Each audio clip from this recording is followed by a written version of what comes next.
It's Tuesday, and you know what that means. It's IndyCar night on iRacing, but it's just not any Tuesday. It is Championship Tuesday, where we have a monster 47.69 strength of field for today's finale of the Season 3 2024 season. And we're going to see a real battle come down to the line here for P3 in the Series Championship between Brandon Trust and Kyle Clinsworth, as well as a number of other positions up and down the top 10. The P1 and P2 are well secured, but we're going to see exciting racing from top to bottom in the top 10 all night tonight. Hello again, everybody. I'm Gary Gazzo. Welcome to P1 broadcasting coverage of Championship Tuesday, round 12 of Season 3 of 2024, the IndyCar Oval Series. Tuesday night top split over here on ERN, coming to you from the home of NASCAR, Charlotte Motor Speedway. Stevie's not with us tonight, but we have Justin and Luis Gonzalez Nunez. Luis is the human calculator. He's already calculated kind of what's got to happen tonight. He'll talk about that here in a second. Justin, we're in NASCAR country, and we actually beat out the NASCAR C trucks tonight at Darlington, a rare victory for the IndyCar guys. So we're going to see a nice race here. But, man, look at these weather conditions. That's all I got to say about the weather condition. But this is Charlotte, and I'm like you. I'm in shock that we actually beat C-Fixed at Darlington, because usually it's the other way around. And Darlington is actually a very fun track. I'm just going to be honest. I'm kind of surprised we haven't gone to Darlington with the Indy cars, because this car around there... Lately. This car around there is actually a lot of fun. But these guys are going to have a handful, so to say. Especially with these weather conditions. It's going to be hazy, so it's going to be a little bit hard to try and find out where everyone is going to be on track as the weather rolls in. But I'm already looking at the pole position, and wow, that's all I got to say. Jacob Oster to the top there for quals. While we're gritting up, opening thoughts here for the championship. What needs to happen for P3 in the championship, Lewis? So Clendy at least did a halfa, so it's fifth now on the grid. Tross is 7. So the means that Clendy had to be on top 5 to have at least 200. That's what the measure. So he have a 16 difference between Tross and Clendy. So I think so Clendy have to be smart to be on next to Kraus. Try to be smart. I know it's hot. It's very hot. There's a lot of humidity on here. So it's 89%. So with the 90 Fahrenheit, so it's 32.2 Celsius. So it's cloudy. Cloudy is a word, yeah. Yeah, cloudy. And, so. To be honest, I never be on this condition, but if it's what I guess is hot, could be affected or maybe be handicapped on the tires. Yeah. I don't know. Always this kind of track, Texas, Charlotte. All right, let's get the starting lineup in here before we get too rolling here. Yeah. So, on the pole, Jacob Oster with the 24-1. His teammate, Cavoese, right there in the outside of row 2. Malechka, the king, and the inside of row 2. And Kraus also up there. So, looks like we got a pretty stout 1, 2, 3, 4. And then there is Clindy lining up here in row 3, right alongside Trey Shadid, who's shown that he's no slouch at these tracks either. Trouston Quilla back in row 4 for Porty, and it is Daniel Reish. Hopefully I'm saying that right.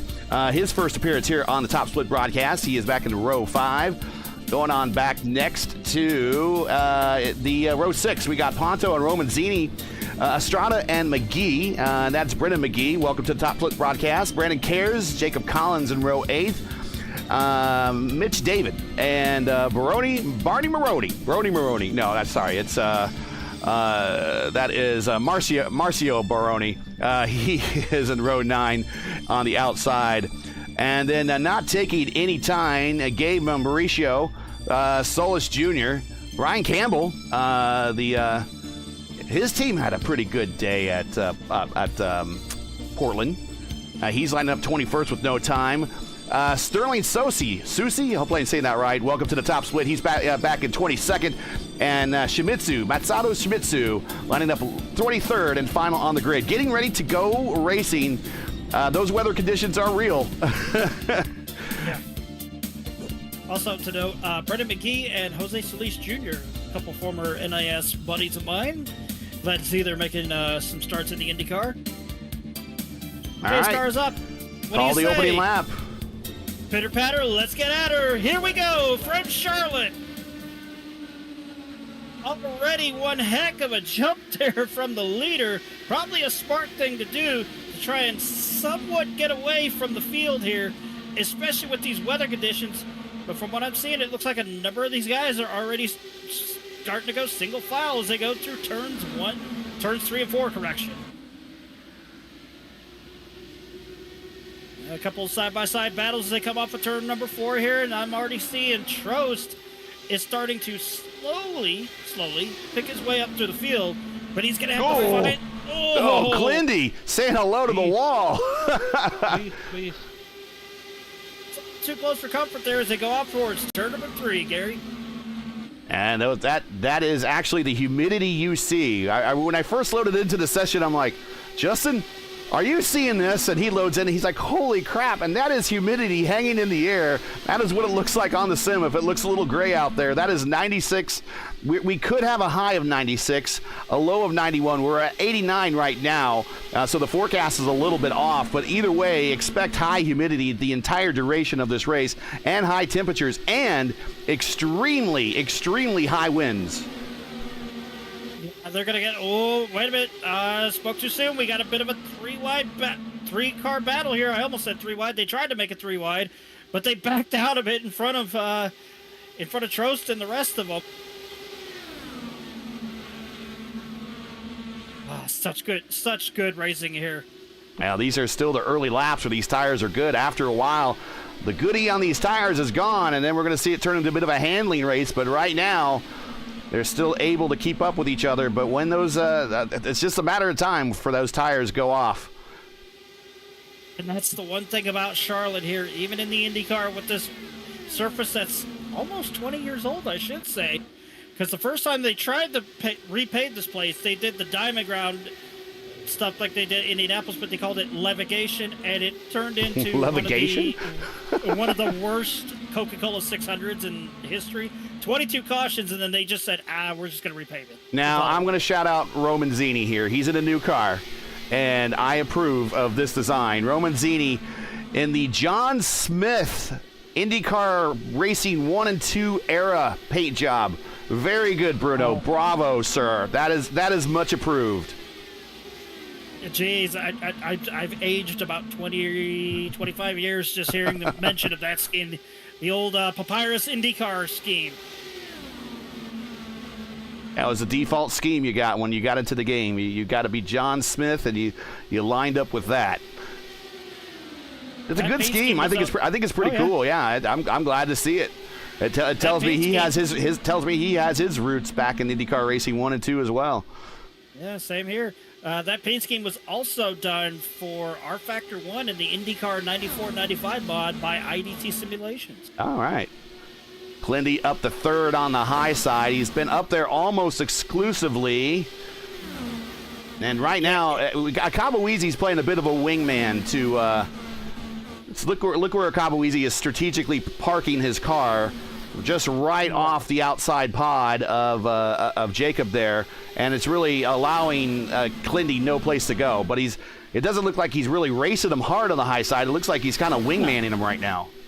Yeah, basically what he's doing, he's taking the air off of Clindy's front wing. And that's kind of what you want to do here, cause a little bit of turbulent air, but you also kind of don't want to do that with the other car that's behind Clintworth, and that's King Robert.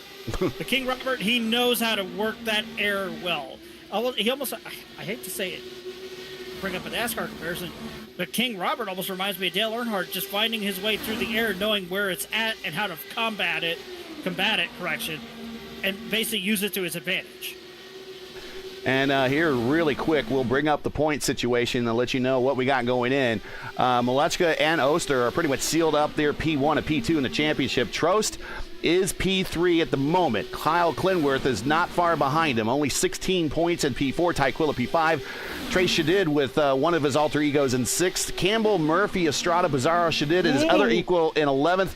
Mitch David cares for Porty, Morera, and Collins, your top 16.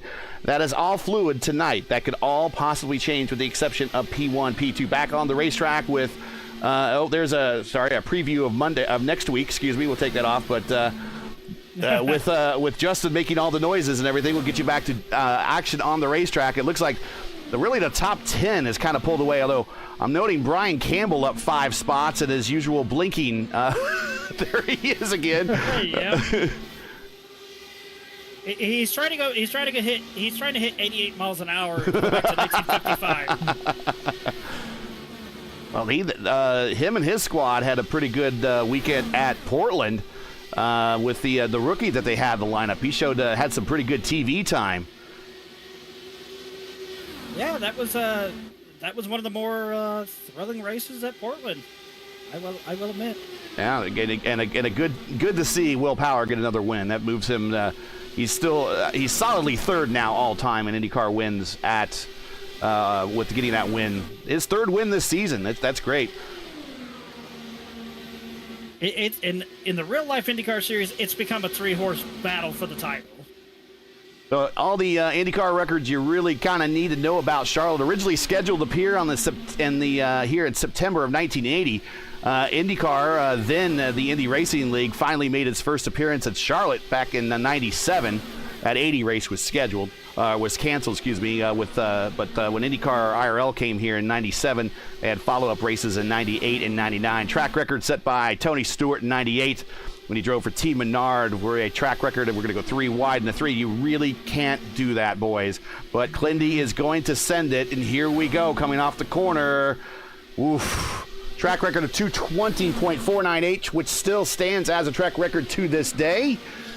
The career wins leaders at Charlotte are held by a pair of Indy 500 champs. Buddy Lazier won the inaugural Visionaire 500K in '97 for his second career Indy 500 win. I was there for that one.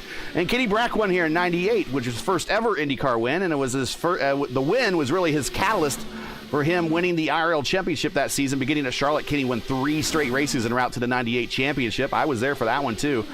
Unfortunately, only Lazier and Breck will go down in history as the only winners of 3 races at Charlotte.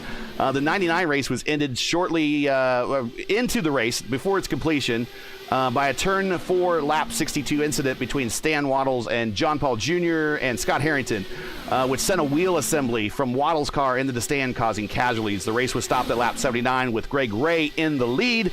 The race is considered not official because it was stopped short of the minimum distance to consider it a complete race, and therefore has been scratched from the record book. Speaking of being eliminated from history.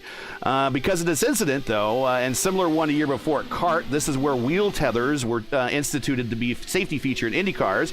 And while, as we've seen in the Indy 500s, while wheel tethers don't prevent wheels under normal circumstances from being ejected into the stands, they do, but they don't always prevent it. That's what I'm trying to say. So the final appearance of Indy cars at Charlotte actually came about during Roval weekend, the first Roval weekend, and Joseph Newgarden toured a IR18 pre-aero screen around the Roval for some exhibition laps. Actually, correction, it was the second. Was that the second one? Weekend. Is it the second Roval weekend? Okay. Because that was when they instituted the better chicane instead of the death chicane. Yes. Well, that was the last time Indy cars have ever been on this circuit for real. So maybe we see them coming back to the Roval at some point. I would like to see that. But I doubt we'll ever see them on the Oval again. I'd actually love to see them come and run the Roval. Because the Roval, when I ran here in the NIS back in 2019 on the Roval configuration, that was probably the most fun I've actually had running a road course, so to say, in a stock car. In an Indy car, even just throwing laps around, it was actually fun. Yeah, I think it actually. Solis Jr. with the another Larson livery. Come on, man, you're killing us, Smalls. I guess it's a Larson livery at his home track. I guess it's okay. speaking of that Larson livery, that paint scheme and car from the actual car from the 500 is actually on display at the Hendrick Motorsports Museum/Team Store for a limited time. All right. He's racing Antonio Estrada. We're with Rogue Racing on the inside, getting a run. Estrada up in the high line. They're going to, each one of them getting clean air. That's for Porty the mailman right in front of them. Oh. Antonio was getting a little waggly there. The wash up from Jose Solis Jr. Oh, crossover. And here comes Mitch David. He's got a big run of head of steam there. Right behind them, Dustin Cairns, Brendan McGee in the battle. So this is mid to mid pack. There's not much going on at the front, but we've been clean and green, 25 of 75. While you're watching this action, if you enjoy P1's coverage of the IndyCar Oval Series Tuesday night top split right here on ERN and respect the stream, please do us a solid. Make sure you support us by subscribing. And while you're at it, don't forget to smash like and click the bell so you'll miss out on future ERN iRacing broadcasts. And they have lots of them. But the next time we will be on will be for the IIS this Saturday from Milwaukee, 2 p.m. Eastern. And Justin Petschauer will be part of that as well. It's gonna be fun, but it's gonna be mentally challenging, so to say, because you literally have to pick and choose your battles. It's a flat track, and track position, even qualifying, is going to be crucial at Milwaukee. Riding with Clindy, going through turns 3 and 4. Used to be back in the day, there was a big bump there at the IndyCars used to avoid. For those that are probably saying, what does he mean by mentally challenging? Basically, you're going to drain yourself mentally because of the amount of dirty air. It's a long race, too. 250 laps. 250 laps. Yeah, that's a very long race. If you get into a long stretch of a green flag run, you're basically going to drain yourself mentally. I believe this is going to be the third. Oh, Brandon Tross the pits. Boxes. Brandon Tross pits. Good call. I believe Milwaukee's the third longest race of the year, and that's after the second longest race of the year when they were just at Gateway. So it used to be you had 4 when you factor in Texas. Yeah, well, and I think it will actually go. It might be the 4th longest. I think Nashville might be the second, the third longest year. Yeah, let's take a look at Trost. Trost hitting pit road for his one and only stop right at lap 30. I believe he's done this before. This is his normal strat, so let's see if it pays off well for him. What he really doesn't need right now is a caution, and if a caution comes and he's on this strategy, that might seal up P3 for Clindy in this championship. We shall see. Say we take a look at the points as they run? I don't have that stat. LGN, you got it? You know what? One of the applications I used a long time ago, they have that thing, but I don't remember which is the name. So I working with that. So now I don't know. To be honest, I bet you it was. I can't remember, but I know which overlay you're talking about because it's a really old one too. But I don't remember the name. I use that for check my how many points I have today. Oh, okay. So should be good to now. I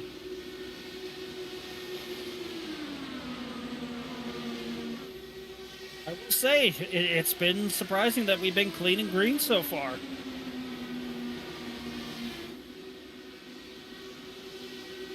But I think all the drivers here know that with this wacky weather that we have right now outside of our window, outside of the window here in front of us, they're managing their tires as best they can. Let's pop on down with Robert and Malechka. There's his driver inputs. Rarely do you get below 200 miles per hour here. I tell you, one of the very first things I did, speaking back of IndyCar Racing 1 and 2, there was with IndyCar Racing 2, there was a track converter that allowed you to, a third-party track converter that someone designed, that you could convert the NASCAR Racing 1 tracks to IndyCar Racing 2. And the very not just first, NASCAR 1. the very first, yeah, it was NASCAR 1, yep. And the very NASCAR first 2. track that I raced an IndyCar on after I converted it, most think would be Talladega or something like. I came here first, and we were turning 240 mile per hour laps, and that actually isn't too far off, really, what they were turning when CART went to Texas. And that Firehawk 600 they canceled. I mean, they weren't quite up that high, but they were in the neighborhood. And here is Milechka underneath Klindy, getting this position, moved Milechka up to third. But think of this: back in the day, the fastest, really the fastest IndyCar really on record is a 2000 Renard with Firestone tires, and I think they were running Honda engines at the time with Penske. But back in that. Yeah, with that IndyCar Racing 2, the package to have was Honda Renard Firestone. And we had an 895 Honda Renard Firestone here at this track in that sim. It was so fast. It was so fun, but it was so fast. I remember there was one track. I remember actually taking a friend of mine actually converted North Wilkesboro Speedway from NASCAR Racing 2 over to IndyCar Racing 2, and I took it there. How about 194 miles an hour? Yeah, I did. I think I did 190 plus at Richmond. I know I did 200 plus at Rockingham. And on that note, let me bring this graphic up, because I did bring it up earlier. Next season 4 of 2024, will be on P1. So to join P1, everything is in the description. You can join P1, subscribe to P1 right now. And next season, part of the 2024 season 4 season, we will be visiting Rockingham. So we will see 200 mile per hour speeds there at that track, and it's going to be a handful. My understanding is when they got the setup set up for it, but they said it's going to be a handful. And I also want to get the camera back here to Klindy, because Klindy's starting to come under the influence now of Kraus. Yeah, Kraus is starting to. He's using that draft on the straightaways, but avoiding it through the turns, which is one of the smart things that you can do. Oh, I didn't expect to see getting close contact like that between Oster and Akabuezi, excuse me. But I would figure that they're communicating with each other, but that was kind of close quarters right there. Guys, if we pull the weather graphic back up, look at the relative humidity right now. It's gone up. 91.5, track temperature 87, ambient temperature 73. And those wind speeds, northeast at 15 miles an hour. Yeah, the wind speeds that we're showing on the display is not correct. There are some massive 13 to 15 mile per hour winds out of the southeast that are blowing these cars around. Even at the banked areas of these tracks, which should shield them from the wind, they are still getting hit by the wind. It's been a while since we've reset really this race. We are halfway through. It's a 75 lap race. It's Oster, Akabuezi, Milechka, Clinworth, Kraus, Quilla, Trace did, Roman Zini, Mitch David up 8 spots to 9th, Solis Jr. up 10 spots to 10th. That is your top 10 at the moment. Ponto, unfortunately, not sure what happened to him. I think he did make his final stop, and there we see Shimizu making his stop. He's coming off a pit road right in front of our leaders. Oof. Just of note, there is a hardcore battle going on between Philip Kraus and Kyle Clenworth. Clenworth with the run on the outside passes Philip Kraus. Kraus tried to get the run on the inside. Got a little bit of understeer and washed up just a tad bit. Almost got up into Clenworth as they came off of turn 4. But now Philip Kraus resets that momentum. Gets that charge. He's going to be able to make it as they go through 3 and 4 here. Still side by side. I don't know if he's going to be able to do it. Washes up a little bit again, and no. We got Shimizu in the middle of the leaders up there as well. That's kind of holding up Milechka a little bit. So McGee and Solis. What's your flag? Whoa. Solis and McGee. On turn 4, Solis very loose. A little too loose. I think that was net code between them. No. Well, that was, but... oh, yeah, that was. Yeah, the quote-unquote contact with McGee, but I don't think anybody hit a wall. Oh, Trost doing a little landscaping there. Let's watch that one again. Here he comes. Let's go right to his roll bar. Here's Trost. Trost gonna charge Charlotte Motor Speedway for this bit of landscaping. Watch this. What's going on? Holy crap! Oh my goodness! Oh, there's a car down low. I don't know if you could charge landscaping since the grass on the front stretch here at Charlotte is AstroTurf. AstroTurf. But nobody hit the wall, I don't think, so that is good. Now, everybody's coming to pit road with the exception of Trost, but still Trost is a lap down, and he did not want that. But he's going to stay out. He's good to go. He'll get the wave around. But that's not good because he's going to have tires that are extremely older than everyone else's. On pit road, one over on pit road. Say it again. Who we got on pit road? We had a wreck on pit road. Who was it? We go back and watch it. Sterling Susie. Sterling. Okay. Oh no, it's out. Yeah, he's out. Oh, it was 2 Kyle Larson schemes. Oh, so we had the old Foyt rocket scheme. Oh my goodness. Okay, so we had 3 cars involved here. We had 2 of the Hart Larson liveries. We had the 17 and Cares. Oh, and the rocket livery just shoots over the top of Solus, I think.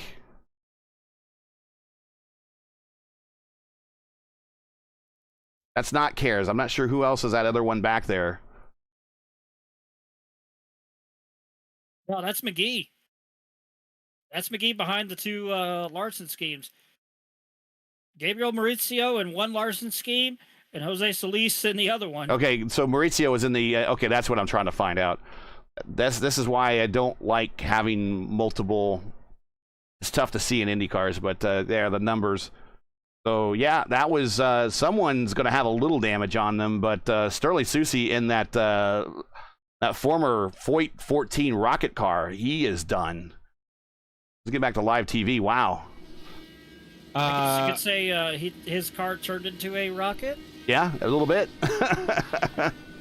That joke was meant for that one. It probably crashed harder than a SpaceX rocket. Oh, God, goodness. Well, it's at least it holds more air than a Boeing. Anyways, Can I remember something? Yeah. When it's happened on Gateway with Trust. Yes.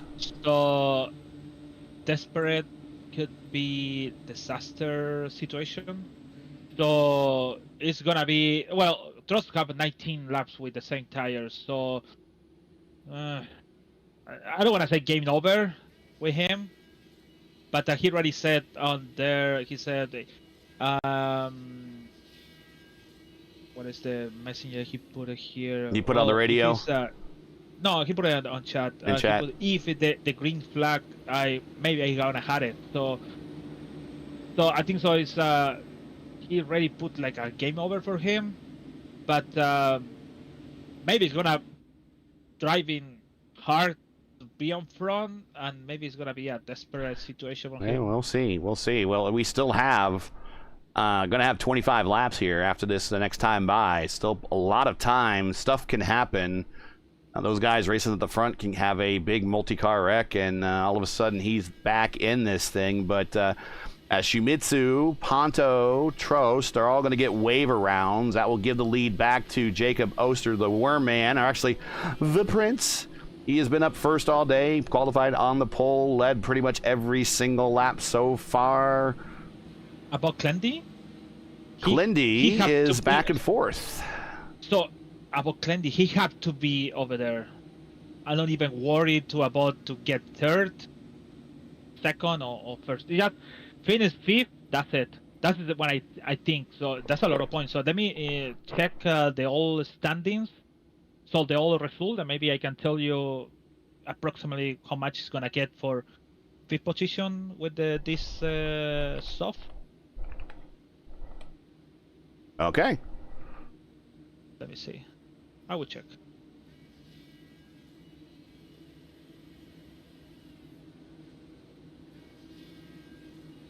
And I think we're getting ready to go back to green. We'll reset the field after everybody is back up to speed. And I hear somebody burning it off a little bit. Oh, extra fuel. there's lots of that going on. So approximately it's gonna be 223 or 225 or 230. So the win is gonna be 280. So All so it should be over the 200. Let's try this again. Back under green as they head off towards turn number 1. Say this, Trost did get back on the lead lap though, but he is sitting back down in 20th. Oh, trouble at turn 1! Another one! Jose Solis Jr. wrecks again. Maybe his car might have been a little damaged from before, and that's what happened.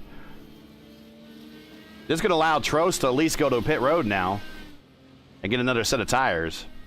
Let's see what happened here. And I think his car might have been damaged from what we saw. We'll see what happens. It just snapped around on him going into 1. I can tell you for experience what is happened. Yep. It's happened to me on the Trost. Oh, Ponto. Oh. Yeah, that is just, go ahead. That's just a damaged car, isn't it, LGN?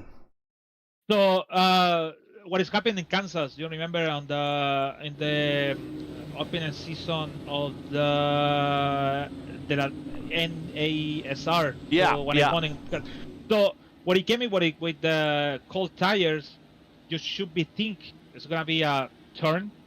So you overturn the car and get it slipped. So that's what happened. I think when he also got ran over in pit road, it damaged something in the right rear suspension. Because I saw the same thing happen in one of the Indy 500s that I was spotting for a friend of mine in. Somebody got ran over from behind. They thought their car was fine. They went on the restart. They were going through 1 and 2. The car just immediately snapped around on him. Yeah.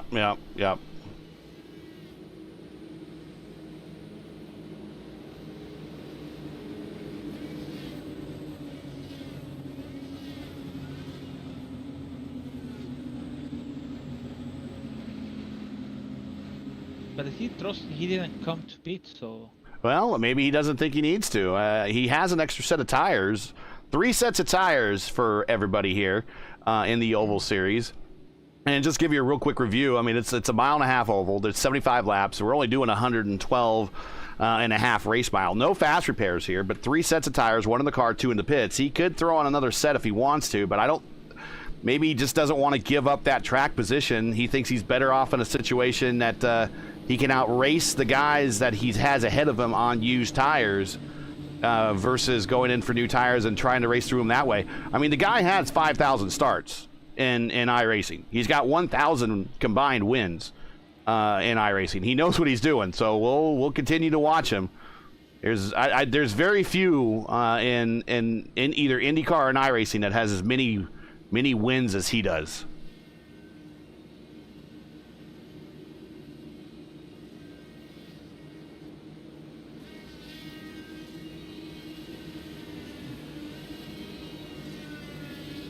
That's why at times he may be known as the Paul Tracy of IndyCar on iRacing. But there's one thing you can't deny: he's got talent.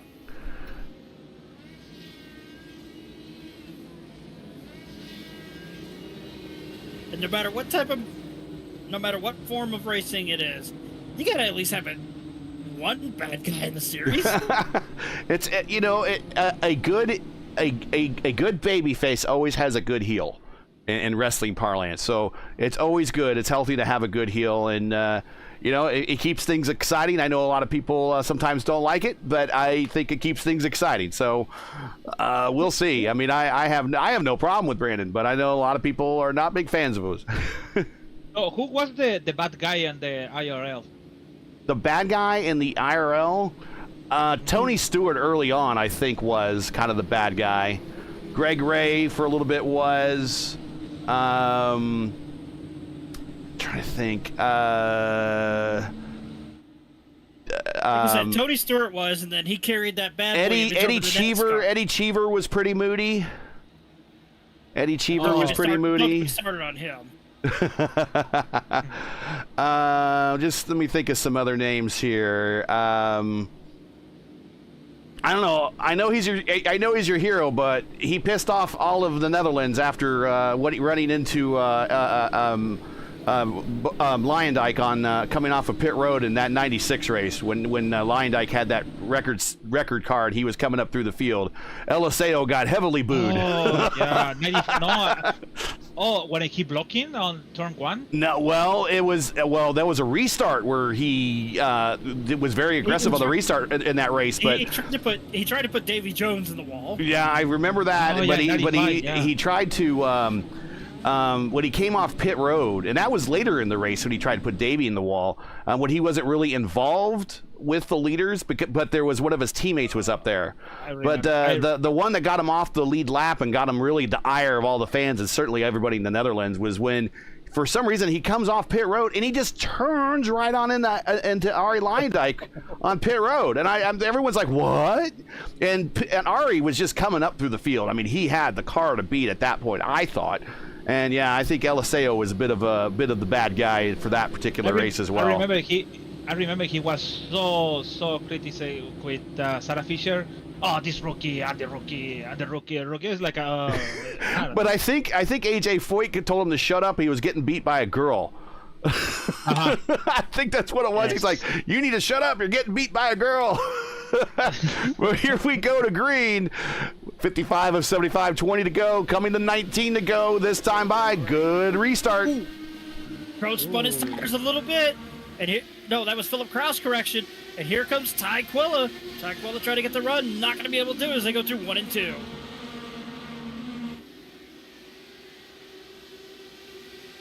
I think everybody's starting to mind their I spoke too soon. I was about to say they're starting to mind their P's and Q's, but with it getting close to the end of the race here. Something happened between Brian Campbell and Adriano Forporti. Forporti had to roll out of it. Might have been a little bit of wheel-to-wheel contact. You can somewhat get away with it, but you don't want to overdo it here. McGee, Collins, Mauricio back there. Trost now joining this battle, trying to rapidly find his way through. He's going to the high side. Those guys are going down to the low side, except here comes Mauricio. He floats up, crosses over Trost, clips the apron a little bit, but he is going to get the position going into 1. Back up front, though, you got a group of 6 here between the leaders that are essentially under a blanket with a side-by-side battle between Oster and Akabuezi. Akabuezi, thank you. Oh, here comes Clindy, high side.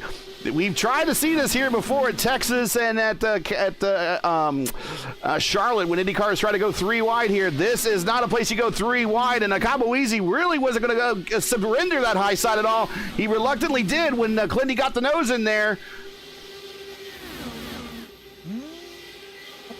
This is getting good. Here comes Malechka. Oh, side by side, Quilla and Kraus. Oh, Quilla in the wall. Quilla smacking the wall is going to lose a little bit of momentum. Going to gain it back. Now 15 to go.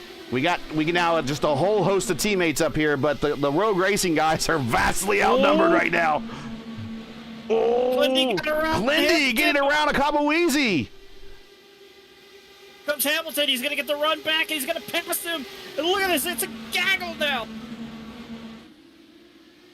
2 wide, 3 rows deep. They're going to try and make it 3 wide. Is it going to 1? Nope. Not going to work. Such good stuff.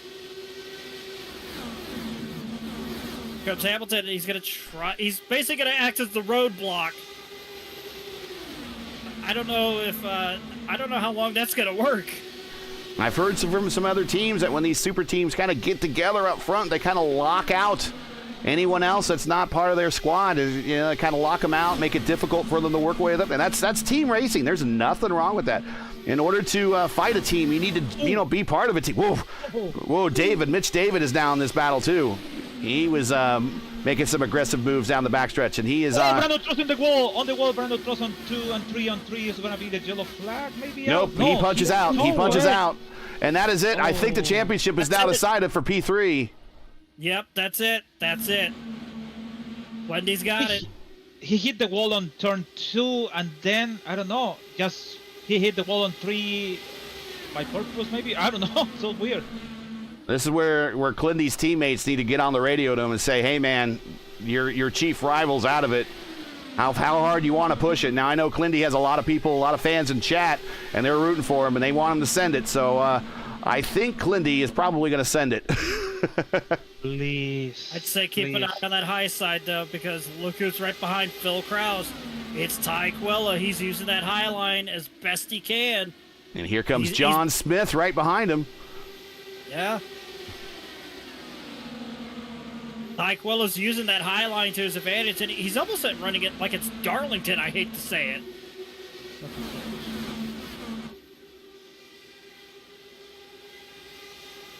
Let's ride along with Ty. Oh. Ty's going to 4th gear and 3 and 4 there. He's probably going down to 4th gear to combat the dirty air because look at this gaggle in front of him. Oh.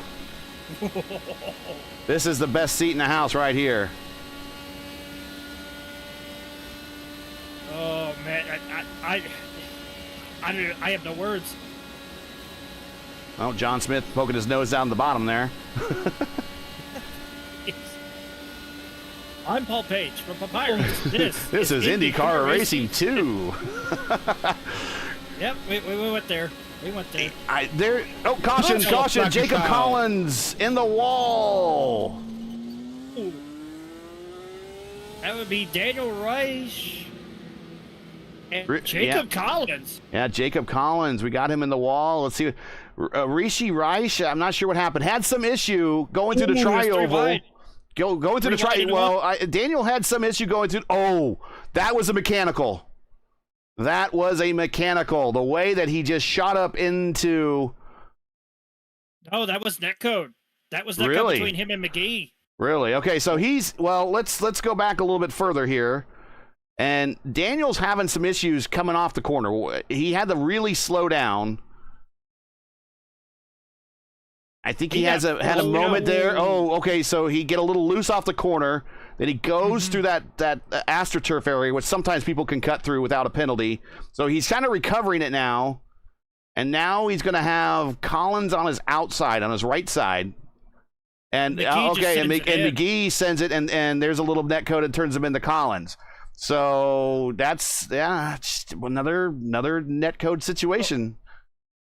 So Daniel came with a lot of issue from 10 laps back. So yeah, he still hit the wall loose. So it's just about a time to have that issue. All right, well, let's do a couple recaps here. If you're just joining us, this is P1's coverage of Championship Tuesday of the IndyCar Oval Series Tuesday night top split right here at ERN. We are coming to you from Charlotte. We've completed now 70 of 75. We're going to get a last bit of maybe even a legit green-white checker here to wrap up this season and this race here at Charlotte. If you're enjoying the coverage of tonight's race and would like to monetarily support us, we do this for free on behalf of the community every single week because we love it, but your donations go a long way at helping improve broadcast quality. And if you would be so inclined, if you had not done so already, if you like our broadcast, if you participated in one of these races, go to our GoFundMe link in the description and send us a donation. We would really appreciate it. It's the last time to donate this season for the IndyCar Oval Series. So we urge you to please go to our GoFundMe and donate if you have not done so already. Beyond that, we want everyone to like, share, and subscribe. And that's the best thing to do for the ERN. We want to thank the ERN for hosting us all season long, or for the remainder of this season, and starting in 2 weeks at Nashville. Let me bring that graphic up here one more time. We will be at the same time, but on a new channel over on P1 Broadcasting. The link is in the description on how to subscribe. and that is P1 Broadcasting on YouTube, youtube.com/@P1Broadcasting, and that's where the IndyCar Oval Series will appear for Season 4 of 2024, all next season, starting with Nashville here in 2 weeks. Reminder, next week is Week 13. It is an off week, so we encourage everyone to have fun during Week 13 here on iRacing. What a hard Nashville is. Oh yeah, and I don't know if you want to bring it up yet, but in regards to the future broadcast of the IIS and the Indy 500, you think we could break some news, Gary? On well, that, IIS for sure. IIS 2025 for sure. We'll be on P1, and we will bring that coverage over there. And right now, we're expecting to do at least 2 of the Indy 500s coming up in May in 2025. We'll do one of the top split fixed, and we'll do one of the top split of open. We're at least committing to 2 right now, maybe more. And we got we're going to actually also promote our own race, but details on that shall come out much later in 2025. But keep your eyes and ears open for that. That's all P1. We've got a lot of things planning. Got a lot of new coverage we just picked up. Monday now, we have double headers every Monday between the NTRL Xfinity Series, which Justin is now broadcasting along with Mark Murphy. And then myself at LGN, we're broadcasting the ISRA Truck Series also on Mondays. Pretty soon we're going to have double headers on our Wednesdays when I will be broadcasting the VRL, the Vigilante Racing League Truck Series. And also broadcasting here on P1 will be, again, Mark Murphy. And I'm not sure who will be joining him in the booth. Oh, it will be Ryan Eric King. Noted journalist Ryan Eric King for the North America Sim Racing League Oval Series starting September 11th. We'll be doing Wednesday doubleheaders. So a lot more broadcasting coming up on the P1 channel, and we got some plans for some Indy 500, additional Indy 500 coverage, and maybe even our own promoted race for 2025. So keep your eyes peeled there, but we definitely need your subscription. So make sure to head on over there, give us your subscription. It goes a long way to helping us build that channel back up. Well, guys, this is it. This is going to be the final restart of the season. If we get another caution, I don't think we're getting another restart. This is the final restart of the season, the final green flag laps, the final sprint of this season. I got to say, I think Oster still is the favorite, but can we see, when does the gloves come off with the Kabaweezy, and does he make a mistake and possibly allow Clindy to slip through? And above all, when they're slugging it out, is anyone going to forget about King Robert in P4 and Kraus in P5? I think King Robert is happy where he's at. Kraus maybe want to try and go for the win. Clindy, he's probably sitting content, but he's got something. Good jump by Clindy. Good jump by Clindy. Good jump by Clindy. Good jump by Clindy. Perfect. That was the restart of a lifetime he needed. But will it be enough, though? No, they're going to go 3 wide. They're going to go 3. They're going to go 3. No. 3 wide still. 3 wide still. After 3 and 4. Here we go. Here we go. Here we go. No. They made it stick. They made it stick somehow. But look at this. Here comes the rest of them. Oh, Clindy had to shut the door. He had no choice. But here comes Robert, and Robert gets the pass. Here comes Quilla. It's okay. Just leave it. Just leave it like it is. Just leave it like it is. Oh, no. Nope. They're going to go for it. They're going to go for it. 3 wide again. White flag in the air. Last lap of the season. It's going to be a photo finish. I guarantee it. 3 wide as they go through 3 and 4 here. Don't be too close. Oster, Hamilton, and Malichka. Oh, Malichka goes around. They're wrecking hard. Oh! He finished on 3rd. Clinworth comes on 3rd. Wow! And Roman Zini gets the purple lap of the Grace. Wow! Let's watch that again. And the Larson car went airborne.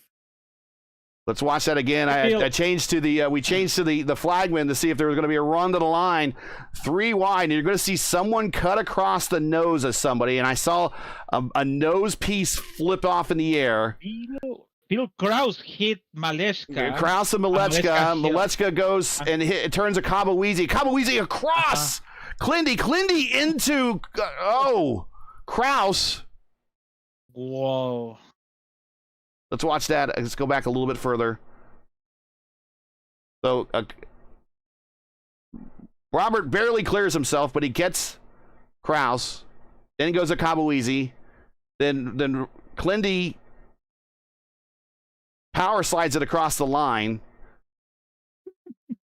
Wow. That was a great finish. Oh, and John Smith in it at the end. Oh. Like I said, just watch the Kyle Larson scheme of Gabriel Maurizio. You've heard of ARCA brakes? Welcome to Goodies Dash Series brakes. Well, let's check this out again. Full send and whee! Jeez, God. I don't know. You know what? It's like I don't want to break. It's just gonna straight. Well, if not everyone crossed the start finish line when he did, which I think he did. I think everyone's crossed it. If there was still green cars on the lead lap to cross the start finish line, that would impact safety rating. But I think that everyone did, so that's not going to impact the safety rating. But wow, what a ride! Well, let's go ahead and before we get going here, let's cue up some replays and get on into this. And I'm sure we're going to have a very happy Kyle Clinsworth, because I think that's going to get him. I think that's going to get him third. I think it will. He finished third in the race. So let's see. 251. All right, let's get to the standings real quick, and then we'll get into the interview room.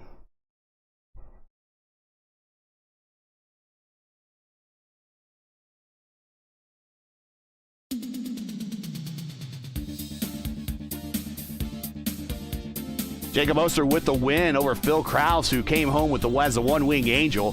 0.189 was your interval and the difference for the victory there.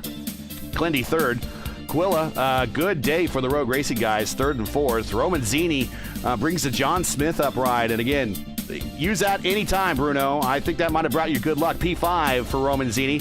Mitch David, a great race for Mitch. He was involved in a mid-pack battle all day and stuck himself up into a mid-pack top 10. Great finish, P6 there. Antonio Estrada, speaking of a good day for Rogue Racing, now they got third, fourth, seventh for Antonio Estrada, and eighth for Brian Campbell.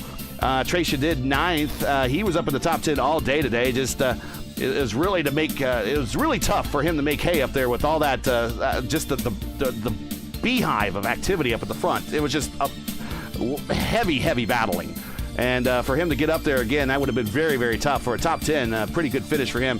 Kabawizi underscores that P10 underscores kind of really where he was today. He was Jacob Oster's wingman all day today until the bitter end, coming off a turn 4 to the checkered flag. He finishes in 10th. Moving on to the remainder of the field, for Porty sends it home in 11th. McGee 12th. Malechka 13th. This might be one of his worst finishes of the season, but he has that championship locked up, so it really doesn't matter. Cares. 14th, Mauricio Boney Moroni. 15th, Matthew Ponto. He was in a bit of I think a Budweiser throwback. I didn't get a chance to look at it, but I appreciate him putting the effort into all the throwbacks. He finished 16th. Which one was it? I think it was one of the, it might have been a Budweiser throwback, I think. I couldn't remember seeing it. Number? 18, Matthew Ponto. Great Gabriel Mauricio, Masaru Shimizu, Jacob Collins, Daniel Ritchie. These are all kind of guys that got in incidents a little bit later in the race. Brandon Trost, unfortunately, the battle for third is over. He's going to finish fourth this season in the championship. There is next season, though. Solis Jr., 22nd. Sterling Nasusi is in 23rd.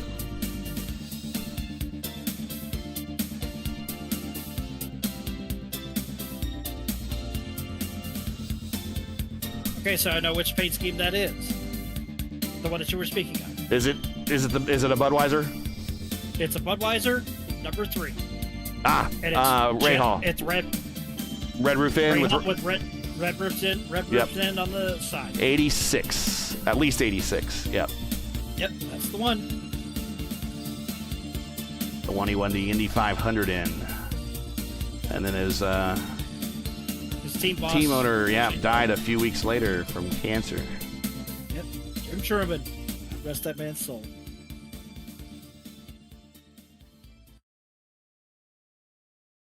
All right. Interview room. I'm sure we're going to have some people in there. Some happy ones, maybe not so happy ones. We're going to see here as we get on in there right now. Clindy is there. Let's bring on Clindy down in the room. Kyle Clinworth here in the booth with the fellas. Clindy, you got the third. We think you secured the third in the championship. There's still some time left to play this week. We might, I don't know, somebody might try to put together a stronger strength of field, but man, it's going to be tough to beat today, a 47 or a 4.7. So I think you got it. And with that note, congratulations, sir. I know you wanted higher, but P3 is kind of where after a while you started to project yourself. Yeah, I've been yelling for like the last 5 minutes nonstop. So third place, let's go! I finished third so much this season. I figured it was only fitting to secure third in the championship with another third. So I'm seriously just gonna replace the E in my name with a 3, all of them. Fortunately, I'm not much of a spiritual person, but I definitely had an angel on my car this week. My grandmother passed last Thursday. And I won't be on the rest of the week. I'm going to go out and say my goodbyes and reminisce with my family. But speaking of my family, I know they're watching right now. I love them all so much. I miss them so much. I'll see them tomorrow. My sister, my mom, my dad, my brother, my aunts and uncles, everyone out there, my cousins. I'm sure you're all watching. I've told basically everybody to tune in tonight. I hope you guys like and subscribe to the channel. Even though we're moving to P1 next season, make sure that you go to P1 Broadcasting and you subscribe to that channel so you can see me kick more butt on Tuesday night in 2 weeks' time. And one more, my teammates kick as much butt as I do. We come out here to lead laps and kick butt, and we're all out of butt. So next season, look for all of us to finish in the top 10 in points. That's our goal. And my teammates and I have a bet to see who can reach 6K I rating first. The losers have to run a paint scheme that the winner creates, that we all create together. So it's going to be atrocious. It'll be worse than the Larson scheme. Yeah, I'm going to say, can it be any worse than the Larson one? Oh, it will be, Gary. Trust me. Shout outs to the private label Team Hype guys. Shout outs to the I5G guys. Hamilton and Jacob just took the best 2 lines, and I did everything I could to try to pass them on the high side. I got 0 X's with the wall. I got 0 X's with Hamilton. I tried to shove it between them 3 wide. I gave Hamilton that spot back because it felt a little dirty, and I don't want to win or finish second that way. I want to win legitimately, right? I don't want to push people out of the way to make wins. Even though, our king sometimes could get hasty in his fiefdom and take more that is fair. He covets for jewels with unbound greed and spins 2 people, but it gives me 3rd place. So, I'll just laugh all the way to the bank on that one. So basically what you're saying is he's Thanos with the gauntlet. Yeah. But, Phil Kraus was there to steal some Infinity Stones and, save Jacob Oster's life at the expense of Hamilton's. So.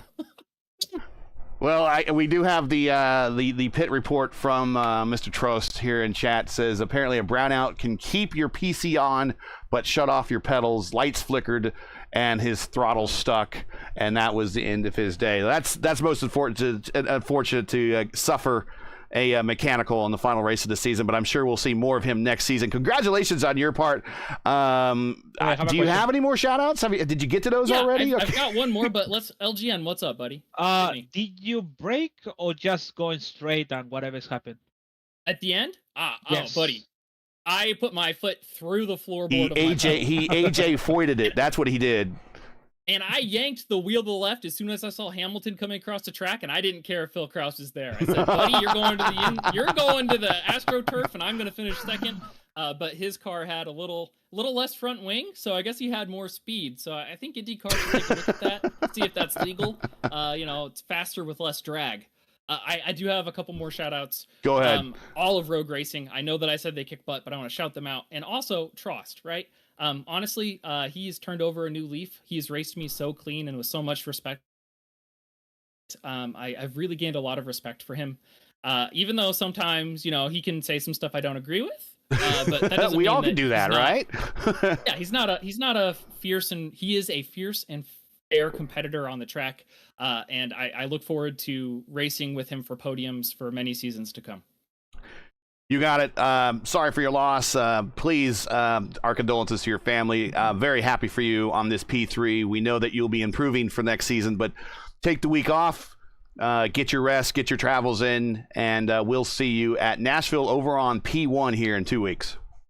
Yeah, everybody enjoy your Labor Day. Watch the Southern 500. Watch the Milwaukee doubleheader. Enjoy one of the best weekends of autosport that the world has to offer. You forgot one other thing. You forgot one other form. It's also the U.S. Nationals for NHRA. Oh yeah, hell yeah, brother. IRP. I hope John Forrest can be on the track next year. That guy rules. I got a hat signed by him. He's one of my dad's favorite drivers. So, anyway, yeah, you guys. I'm sure you're gonna have a party in the booth with Jacob's gonna be in here in a minute. I haven't seen Phil, but he's kind of a celebrity, so I'm not sure if he'll show up. All right, guys. I've got to go. We'll catch you, man. And catch a plane. All right, get you. Bye. And we'll bring down Jacob. Hey, Jacob, Clindy was just happy and had a lot to say. Thanks for hanging out and waiting. Talk about your race. Pretty much secured P2 in the championship. Congratulations on that one. I know that one of these days you want to pass the king and eventually become the king yourself and get that P1 in the championship. Maybe it's next season, but this season P2.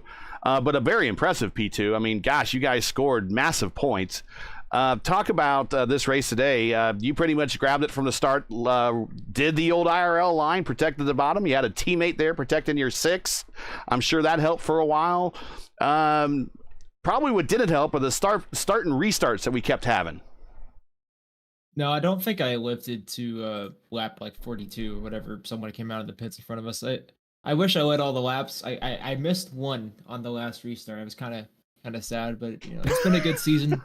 I think my lowest drop and even Rob's lowest drop's like 246 apiece. So I don't think this is a record for either of us in terms of points, but it definitely is the first time two people have got above 2100 because we're the only two people to have ever gotten above 2000 in the fixed series. So that's pretty cool. I hope that I can still run on Mondays, Tuesdays next season with Pro coming up and having to make sure I get better on road courses. We'll see, but I look forward to running more ovals. It's always a fun time. Well, talk about this race tonight and racing there at the end. How did Netcode not take all three of you out at one point when you were side by side going through turns 3 and 4? I most definitely thought it was going to kill me, especially on turn 4 in the last lap. I thought I was dead, but I got saved. I don't know how, but Netcode's finicky. I'm just glad we didn't die. It took us that long to die, Let's talk about the other thing at hand that you mentioned, Pro Series qualifier. You are currently in the top 33. We have the final qualifier at Mid-Ohio this Thursday. Statistically, I think you're going to make it, but your thoughts getting into that potential top 33 for that Pro Series on behalf of the community. I know you guys are going against a lot of hired guns, and to say that you're beating those guys really says a lot about how much you've risen the talent in this entire community based upon now you got two guys that are going to finish with more than 2,000 points in the Oval Series, and maybe next season we're going to look at three guys probably doing 2,000 points in the Oval Series. Talk about taking it to those big teams. Is that feel any impressive at all when you come out of one of those qualifying races, knowing that you beat some paid warriors basically to come in there and try to beat you? It definitely feels like that in the ovals, not so much on the roads, considering they're on a different split and about half a second faster than me. But I'm gonna keep working on it. Haven't had as much time to dedicate to the roadside as I would have liked to for the Pro Q, so I'm looking to really kind of work on my own driving to get better. But, we got a couple weeks before that starts up. I'm pretty sure I'm 100% in based on the drops and everything. I'm like 16th or something. So 16th, yep. I'm just looking forward to a fun race in Mid Ohio because it's a favorite track of mine, and just hope that the wind doesn't kill me. Do we know the schedule yet? I hear it's a 6-4 oval advantage. It's been posted somewhere. I'm not sure where. But Okay, I'll have to go dig that up. Series. Yeah, a 10 race series, 6-4 ovals, and then versus road course as well. We are, of course, everybody here in the community are watching. Everybody in the community that makes the top 33 there, we're pulling for you. On race days, sometimes you might be enemies on the racetrack, but when it comes against these the hired guns of these big teams, we're always pulling for you. So best of luck there. Shout outs, friends, family, sponsors. Anyone you want to say hi to before we let you get out of here? So you can get off for some practice here and get into your final stat here, final run at Mid Ohio. Yeah, I actually have a Mid Ohio session loading up right now. I figured you did. Yeah, shout out to everybody at i5G and also Phil and Rob for running with us tonight. We just kind of had a good time, and it's unfortunate that we crashed at the end, but it's always a fun race. All right. Well, you got it. Best of luck on Thursday, man. We really will be pulling you for you. That's legit. All right. Thank you, guys. All right, take care. All right, guys. That is it for this season. You know what they say about the tide raises all ships. The level of competition here in this series. I mean, it's like just IndyCar's fixed on ovals turning left. I think it's evolved to more than just that. Oh yeah. Basically, we've for a number of years, NASCAR was the most competitive on iRacing, but now the pendulum has swung back in our favor for those of us here in IndyCar, and let's just say this is the most competitive form of racing. Doesn't matter if it's the iRacing IndyCar Series, the IndyCar Open Set Series, the IndyCar Oval Fix Series, you name it, heck, even some IndyCar leagues. This is the most competitive form of racing, and seeing a number of drivers from various forms of other series on here essentially start to make the jump because either they're not having fun in their respective series or they just want a car that has more horsepower that's a lot more fun to drive. Mm-hmm. NASCAR. Particularly the Gen 7, next gen.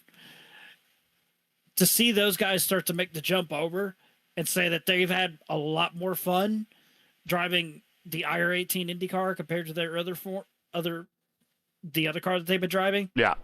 It speaks to the level of talent that we have in the series that's attracting others to basically say, you know what? I want to go and have some fun over there. That actually looks a lot more fun. Lewis, how much different is this compared to when you were kind of competing in the Oval Series? It was kind of like you and Henry Bennett and some of those guys, and they're not around anymore. They're still in the community, but not around anymore. But how much different is the level of competition what we just saw here today in this season versus kind of what you were involved with?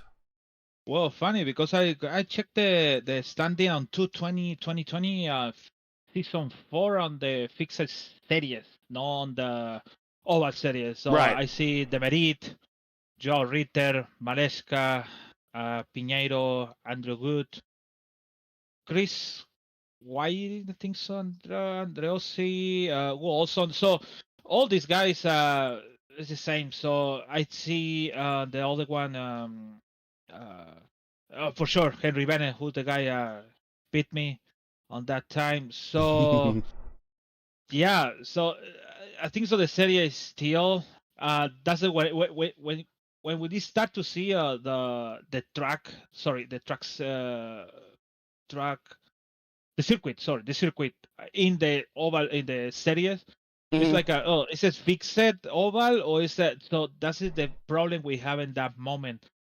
But now the good thing we have a oval, and that's the people still like it. So we see Maleska for sure. I hope don't getting tired on this win and a win and a win, and I hope to see many other times so to him. So we have a good level, and let me tell you, on the first, the top 10, all of them is in over a 5K. So only Antonio Estrada is 4.6. The other one is over 5K. So it's very competitive. And then Trechadid 11 is 5.7. Mm-hmm. So basically, all the top 20 are in 4.0, over the 4.0. Nice. So it's really competitive. We before we have people with 3.0, 3.5, and it's like oh, what is this guy? So yeah, it's very competitive. And to be official now, so Clendy have the third position, so 1970 over Trost the 1936. Nice. So, Very nice. So he have the third position officially for iRacing.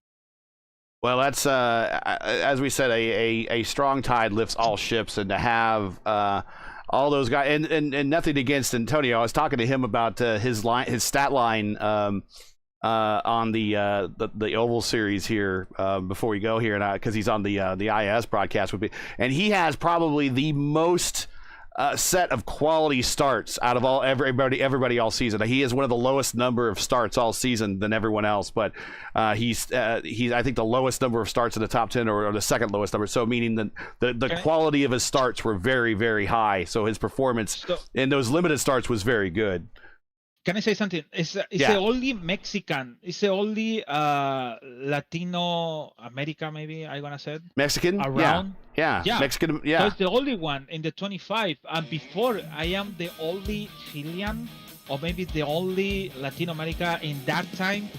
So to see more people around, that's very good. I say not Latin America. Brazil is not Latin America. It's different thing. So, but it's included from Latin America. Yeah, so the diversity of the series. The diversity of the series is very good. And yeah, it's getting big and big and big every time. So it's good. For sure. There's diversity is all the way around in this community. So if you're thinking about checking it out, now is a good time. So that's it for tonight and for the season. Jacob Oster on the podium with Phil Kraus, his teammate, finishing second there as their calamity was all happening. Everyone coming to the line. Clendy comes in third, gets the third spot there. So your season 3 2024 champion is King Robert, followed by Prince Jacob, and Clendy squeaks in there at third. Join us again in 2 weeks when it starts all over again for round 1 and season 4 2024 of the IndyCar Oval Series. Tuesday night top split as the teams and drivers head to a very difficult Nashville Superspeedway to start the season, and that's that graphic right there on your screen. It will be on P1. So coverage, as always, begins around 8:15 p.m. Eastern Time. That's, again, 8:15 p.m. Eastern, and it will be on the P1 broadcasting channel. Remember, it'll be a new channel, so all of you, make sure you subscribe to it. The link is in the description. You just click on that link, and it'll subscribe you to the channel automatically. If you're already subscribed, it'll just bring you directly to the channel. So just click on that link. It'll subscribe you automatically. If not, you're already taken care of. Just go to the channel. You can set your notifications, all your reminders, all that stuff, all your reminders. Great. I mean, everything's all set up for you. All you have to do is click the link. As always, you can find the correct broadcast times in your area on YouTube at youtube.com/@P1Broadcasting. One last time this season, we love bringing these races to you, but they're not easy. It requires time and money to produce. And because of your generosity and donations, we've been able to bring you IndyCar Oval action nearly sponsor-free. So if you share our passion for the sport of IndyCar and enjoyed our coverage of the Tuesday night IndyCar Oval Series top split, please make time to visit our GoFundMe page. The link is in the description, and then go donate to our 2024 broadcast fund. We do realize times are tough, so any contribution would be greatly appreciated. We thank everybody for watching and make it as a part of your Tuesday evenings each and every week. Now, as you know, the YouTube algorithm game, it's hard to say, but it's easy, even harder to play. That's right. So if you help support P1 and ERN, those are good guys with the weekly grind. Leave a comment below. Let us know you thought of tonight's race, and thank everybody that participated in chat. Thank you very much. And if you enjoyed tonight's coverage, support us by smashing like in the video. If you're new, click subscribe. You're while you at it, hit the bell for weekly reminders so you don't miss out on more of other P1's other iRacing programming on ERN, including round 15 of the IndyCar iRacing Series at the historic Milwaukee Mile. Start time is Saturday at 2 p.m. Eastern right here on the Elite Racing Network channel. To learn more about the Elite Racing Network and the Elite Racing League and how to sign up for their in-house IndyCar series, join the Discord. The invite is in the description. Track cams for this race are provided by Whiplash Sim Cams. Get the most out of your iRacing experience with Whiplash Sim Cams. To learn more about Whiplash, like them on Facebook, follow them on Twitter or Instagram. The links are in the description. So that is, I do want to say once again, I want to thank the guys, everybody over at ERN, Chad Frankenfeld, Dave Huckleberry, everybody that helped us set up under short notice, getting us stream keys, allowing us to put up thumbnails, everything. Thank you so much. The guys at ERN have been really, really good, and you should definitely reward those guys with your subscription and likes and shares because they've earned them. And make sure to catch me and LGN later this season when their IndyCar series picks back up in Richmond here in a couple weeks on Thursday nights. And the guys, again, at the ERN, at the Elite Racing Network have been just awesome. Just awesome. Thank you. Thank you very much. And we look forward to continuing working with you for the IIS until that's over this season, but you guys have been just awesome here for the Oval Series. So for Stephen Larkamp, who is they're slaving the night at work, unfortunately. Justin Petshower, we have LGN, everyone here at P1 and ERN. I'm Gary Gotzel saying all good night. Thanks for watching. And to all of our men and women serving in the military and as first responders, Godspeed, God bless, and come home safe.